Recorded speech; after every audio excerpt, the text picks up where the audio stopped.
पार्श्वमा कोइलीको स्वर, हरियो डाँडामा बिहानको घाम।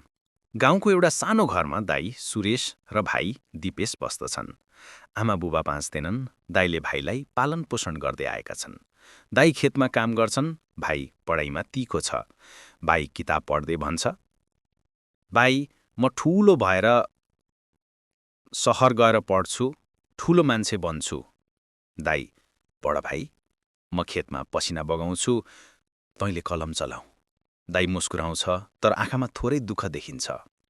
एक बिहान भाइ सहर पढ्न जाने तयारी गर्छ। दाइले उसलाई पुरानो झोला र 1000 रुपियाँ थमाउँछ। दाई, यति मात्रै छ, तर यो माया र विश्वास पनि छ। भाइ, दाई म फर्केर आएपछि तिमीलाई आराम दिनेछु। दुई भाइ एक अर्कालाई अँगालो हाल्छन्, गाउँको बाटोमा छुट्टिन्छन्।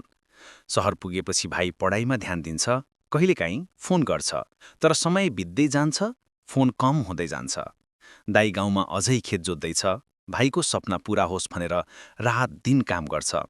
वर्षौंपछि एक दिन गाउँमा ठूलो गाडी आइपुग्छ। भाइ सुटमा, हातमा फूल र उपहार लिएर घर फर्किन्छ। घर भने पुरानो, तर दाइ खेतमै काम गरिरहेछ। भाइ दौडन्दै जान्छ, दाइ म आइपुगेँ।